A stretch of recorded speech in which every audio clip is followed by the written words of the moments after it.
A história do Pentecostes começa com uma ordem direta do próprio Jesus Cristo. Antes de subir aos céus, o Senhor deu uma instrução clara aos seus seguidores. Eles não deveriam sair de Jerusalém até que fossem revestidos de poder. Jesus prometeu que enviaria o Consolador, que é o Espírito Santo de Deus. Cerca de 120 pessoas estavam reunidas em um lugar chamado cenáculo. O cenáculo era uma sala alta onde eles buscavam a Deus com muita sede. Entre eles estavam os apóstolos, a mãe de Jesus e muitos outros irmãos fiéis. Eles passaram 10 dias em uma oração constante e em total unidade de alma. Não havia divisões ou disputas entre eles naquele momento de espera santa. Eles estavam aguardando algo que ainda não conheciam plenamente na prática. A festa do Pentecostes já existia no calendário judaico desde o tempo de Moisés. Era a festa das colheitas e ocorria 50 dias após a Páscoa Sagrada. Jerusalém estava lotada de judeus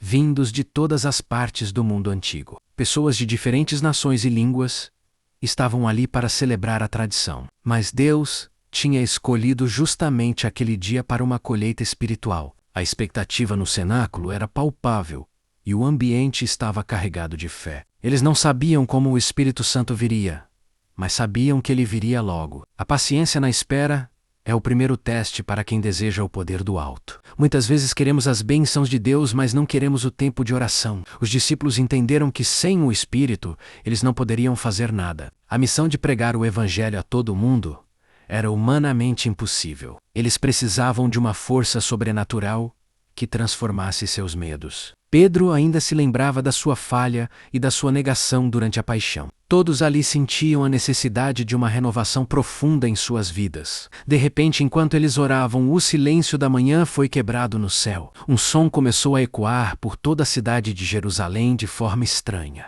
Não era um som comum de vozes humanas ou de instrumentos musicais ali. Era o som de um vento impetuoso que soprava com uma força inexplicável. O vento na Bíblia sempre representa a presença invisível e viva de Deus. A sala onde eles estavam começou a tremer sob o impacto daquela glória. O ambiente físico estava sendo invadido pela dimensão eterna do Criador. A promessa do Pai estava prestes a se manifestar diante de todos eles. O tempo de espera tinha chegado ao fim, e o tempo do poder estava começando. Cada pessoa ali sentiu que algo extraordinário estava acontecendo no cenáculo. O Espírito Santo não veio como uma brisa leve, mas como um fogo consumidor. A história da humanidade seria dividida entre antes e depois daquele dia. Deus estava descendo para habitar dentro do coração de cada ser humano fiel. A antiga lei escrita em pedras daria lugar à lei escrita no espírito humano. O cenário estava pronto para a maior explosão espiritual de todos os tempos. A glória de Deus estava descendo para ficar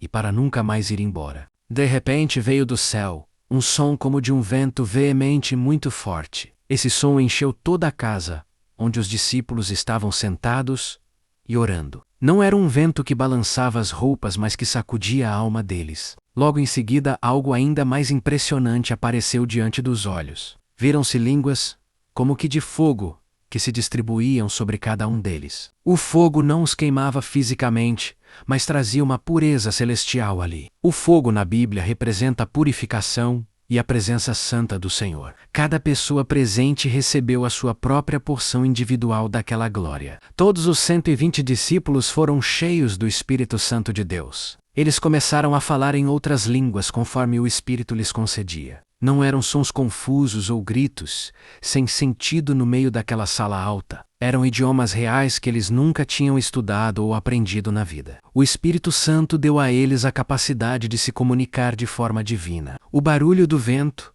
e das vozes chamou a atenção de toda a multidão lá fora. Milhares de pessoas correram em direção à casa para ver o que ocorria. Os judeus que moravam em Jerusalém ficaram atônitos com aquela cena. Eles ouviam os discípulos falando das grandezas de Deus em suas línguas. Havia gente da parte da Média de Elã e de muitas outras regiões ali. Gente da Mesopotâmia, da Judeia, da Capadócia, do Ponto e da Ásia Menor. Visitantes de Roma, da Líbia, do Egito e das ilhas de Creta e da Arábia. Cada um ouvia a mensagem do Evangelho no seu próprio idioma materno. Isso foi um milagre de comunicação que desfez a confusão de Babel antiga. Em Babel, Deus confundiu as línguas por causa do orgulho do homem na terra. No Pentecostes, Deus uniu as línguas por causa da humildade da igreja. A multidão estava confusa e maravilhada com tamanha demonstração de poder. Como ouvimos cada um de nós falar na nossa própria língua?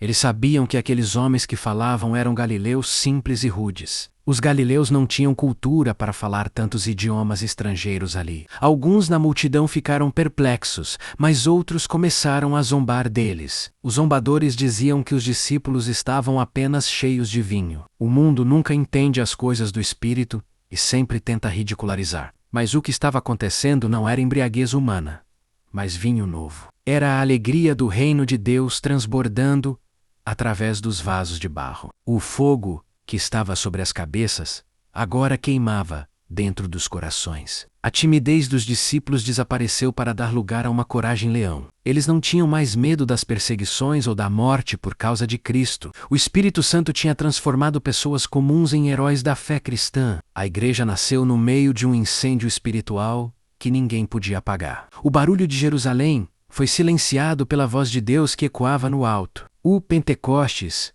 foi a assinatura de Deus no nascimento da sua nova família. Pedro então se levantou com os outros 11 apóstolos diante daquela massa. Ele ergueu a sua voz e começou a falar com uma autoridade impressionante. Aquele Pedro que tremeu diante de uma criada agora encarava uma multidão. Ele pediu que todos os homens da Judeia prestassem atenção em suas palavras. Primeiro Pedro refutou a acusação de que eles estariam bêbados ali. Ele explicou que era apenas a 3ª hora do dia, ou 9 da manhã. Ninguém ficava embriagado tão cedo em um dia de festa religiosa sagrada. Pedro então usou as Escrituras para explicar o fenômeno que todos viam. Ele citou o profeta Joel, que viveu centenas de anos antes daquele momento. Nos últimos dias diz Deus que derramarei do meu espírito sobre todos. Pedro mostrou que o que estava ocorrendo era o cumprimento da profecia. Vossos filhos e vossas filhas profetizarão, e os jovens terão visões reais. Os vossos velhos sonharão sonhos vindos diretamente do trono de Deus. Até sobre os servos e as servas Deus derramaria do seu Espírito Santo. Pedro conectou o milagre atual com a história da salvação de Israel. Ele começou a falar corajosamente sobre a vida e a morte de Jesus Cristo. Ele chamou Jesus de o Nazareno, um homem aprovado por Deus entre eles. Pedro lembrou dos milagres, prodígios e sinais que Jesus operou no meio. Ele acusou a nação de ter entregue Jesus para ser morto por mãos ímpias. Mas Pedro proclamou a maior notícia de todas as eras com muita força. Deus o ressuscitou rompendo os grilhões da morte. Declarou o apóstolo. Ele citou os Salmos de Davi para provar que o Messias não veria corrupção. Davi morreu e seu túmulo ainda estava lá. Mas Jesus estava vivo hoje. Pedro afirmou que ele e todos os outros eram testemunhas da ressurreição. Jesus tinha sido exaltado à destra de Deus e recebido a promessa do Pai. O que eles estavam vendo e ouvindo era o resultado dessa exaltação real. Toda a casa de Israel deveria saber com certeza absoluta, naquele instante, que é esse Jesus a quem eles crucificaram. Deus o fez Senhor e Cristo. As palavras de Pedro eram como espadas que atravessavam a alma do povo. Não era um discurso político, mas uma revelação espiritual de alto impacto. A multidão que antes zombava agora estava em silêncio absoluto e profundo. O peso do pecado e da verdade caiu sobre os ombros de quem ouvia Pedro. Eles perceberam que tinham matado o autor da vida e o seu próprio rei. O Espírito Santo usou a boca de Pedro para convencer o mundo do pecado. A pregação foi direta, curta e cheia da presença do Deus vivo e eterno. A coragem de Pedro era a prova viva de que o Espírito Santo já agia nele. O homem que negou Jesus 3 vezes, agora o confessava para milhares ali. A transformação de Pedro foi o primeiro grande milagre do Pentecostes. O poder do alto não era apenas para falar línguas, mas para falar a verdade. O Evangelho estava sendo anunciado com uma clareza que ninguém podia negar. Ao ouvirem as palavras poderosas de Pedro, o coração do povo se compungiu. Eles sentiram uma dor profunda e um arrependimento que vinha do Espírito. A multidão desesperada perguntou a Pedro e aos outros apóstolos ali: Que faremos nós, irmãos, para sermos salvos dessa culpa terrível? Eles queriam uma saída para o erro que tinham cometido contra o Messias. Pedro não hesitou e deu a resposta que serve para todos nós até hoje. Arrependei-vos, e cada um de vós seja batizado em nome de Jesus Cristo. O batismo seria para o perdão dos pecados e para a purificação da alma. E ele prometeu que eles também receberiam o dom do Espírito Santo de Deus, pois a promessa era para eles, para seus filhos e para todos os que estão longe, para todos quantos o Senhor nosso Deus chamar para si, com amor e graça. Pedro continuou a exortá-los com muitas outras palavras de fé e vida. Ele pedia que eles se salvassem daquela geração perversa e sem direção. A resposta do povo foi algo nunca visto antes na história de Israel ali. Aqueles que aceitaram a palavra de Pedro foram batizados naquele dia. Houve um acréscimo de quase 3.000 pessoas à comunidade dos fiéis. Imagine o impacto de 3.000 pessoas se convertendo em uma única manhã. Isso foi o resultado direto da manifestação do poder do Espírito Santo. O Pentecostes não foi um evento isolado, mas o início de uma colheita. Deus provou que a pregação cheia de unção produz frutos imediatos e bons. 3.000 vidas foram transformadas e começaram uma nova jornada de fé. Eles abandonaram as suas antigas tradições vazias para seguir o Cristo. O medo que dominava os seguidores de Jesus deu lugar a uma alegria real. A igreja, que começou com 120 agora, era uma multidão imensa. Jerusalém estava sendo sacudida por um movimento que ninguém pararia. Os novos convertidos tinham sede de aprender mais sobre o Senhor Jesus. Eles queriam viver a mesma experiência que os apóstolos tiveram no alto. O batismo nas águas selou o compromisso público deles com o Evangelho. As famílias foram alcançadas e a mensagem começou a se espalhar rápido. O Espírito Santo agia como um imã, atraindo as almas para a verdade divina. O Pentecostes mostrou que o reino de Deus é feito de pessoas mudadas. Não eram apenas números, mas histórias de restauração e de esperança nova. O arrependimento abriu as portas para uma vida de comunhão e de paz. Eles entenderam que Jesus era o único caminho para o Pai Celestial ali. A pregação de Pedro foi o estopim de uma revolução espiritual sem fim. O mundo nunca mais seria o mesmo depois daquela manhã de fogo e glória. A semente da igreja tinha sido plantada em solo fértil e com muita água. O poder de Deus tinha descido, e a missão agora avançava com toda a força. 3.000 corações batendo no mesmo ritmo da vontade do Senhor Jesus. A colheita do Pentecostes foi apenas o começo de tudo o que Deus faria. Depois daquele dia glorioso, os novos cristãos mudaram o seu estilo de vida. Eles perseveravam diariamente na doutrina ensinada pelos apóstolos ali. A doutrina era o ensinamento sobre a vida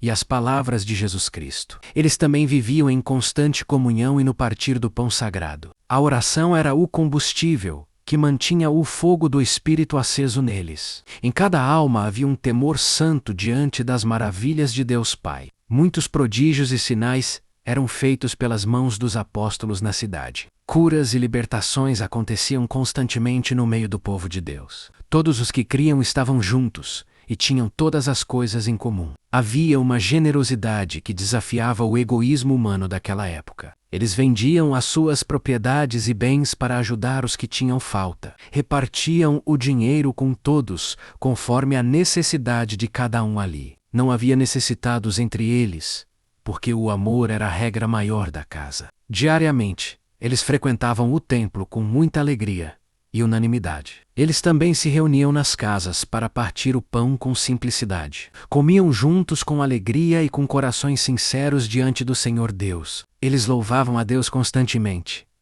e contavam com o favor de todo o povo. A conduta deles era tão bonita que até os de fora os respeitavam muito. E todos os dias o Senhor acrescentava à igreja aqueles que iam sendo salvos. O crescimento da igreja era algo orgânico e movido pelo Espírito Santo. A igreja primitiva não tinha templos luxuosos ou grandes estruturas ali. Eles tinham a presença real de Deus e o amor uns pelos outros de verdade. A união deles era o maior testemunho do poder transformador do Evangelho. O fogo do Pentecostes se traduzia em cuidado prático e em fraternidade. Eles entenderam que ser igreja era ser um corpo vivo e muito unido. Cada membro se importava com a dor e com a alegria do seu irmão de fé. A perseguição ainda viria, mas eles estavam fortalecidos pelo fogo interno. O Espírito Santo lhes dava sabedoria para enfrentar os desafios diários. A alegria deles era contagiante e atraía mais pessoas para o caminho santo. O Pentecostes produziu uma cultura de honra e de serviço abnegado ali. Eles viviam como se o céu já tivesse começado aqui, mesmo na terra seca. A simplicidade de coração era a marca registrada daqueles primeiros anos. O mundo via neles o reflexo perfeito do caráter do Senhor Jesus Cristo. A comunhão não era apenas social, mas era uma conexão espiritual profunda. Eles eram um só coração e uma só alma em busca da vontade do Pai. O Espírito Santo dirigia cada passo e cada decisão daquela comunidade. O Pentecostes tinha criado uma nova humanidade baseada no amor divino. A luz de Cristo brilhava através de cada gesto de bondade e de oração. Eles estavam prontos para levar essa luz até os confins de todo o mundo. A vida da igreja era a prova de que o fogo de Deus ainda estava queimando. O evento do Pentecostes não ficou preso apenas no passado da história. A promessa do Espírito Santo continua viva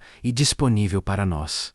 Hoje, Deus ainda deseja encher os seus filhos com o mesmo poder e o mesmo fogo. O mundo atual continua precisando da coragem que Pedro recebeu no alto. Precisamos do Espírito para vencermos os nossos medos e as nossas crises. O Pentecostes nos ensina que a igreja não sobrevive sem a unção de Deus. Não adiantam belos discursos se não houver a vida do Espírito em nós. O fogo de Deus vem para queimar o pecado e para purificar o nosso falar. Ele vem para nos dar dons que servem para edificar o corpo de Cristo. O Espírito Santo nos ajuda a entender as Escrituras com clareza total. Ele nos dá poder para sermos testemunhas de Jesus em qualquer lugar. Seja na nossa casa, no trabalho, ou em terras distantes e muito difíceis. O Pentecostes é a prova de que Deus quer habitar dentro de você agora. Ele não mora em templos feitos por mãos humanas, mas no seu coração. A unidade que os discípulos tiveram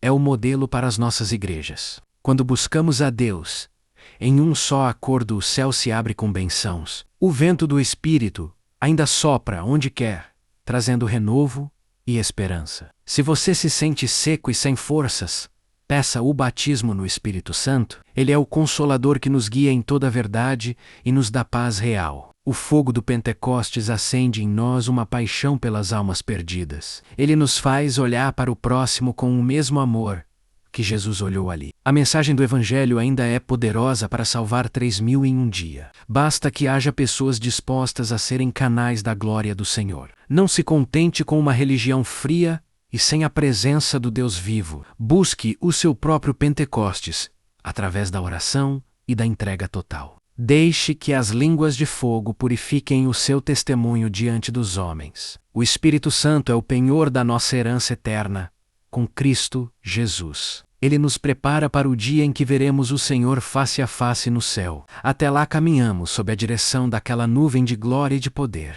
A igreja nasceu no fogo e deve continuar queimando até o fim dos tempos. O Pentecostes é o combustível que nos faz avançar contra as trevas. Celebre a presença do amigo fiel que nunca nos deixa sozinhos na lida. O som do vento impetuoso ainda pode ser ouvido por quem tem ouvidos. Abra sua vida para a invasão do céu e seja transformado hoje mesmo. O Deus do Pentecostes é o mesmo Deus que está ouvindo a sua oração agora. Receba o poder e a autoridade para viver uma vida acima da média comum. Seja uma labareda de fogo no meio de uma geração que caminha no escuro. O Senhor conta com você para continuar a história que começou no cenáculo. A glória da segunda casa será maior do que a da primeira, diz o Senhor. O Pentecostes é eterno, e a sua chama nunca se apagará em nossos peitos.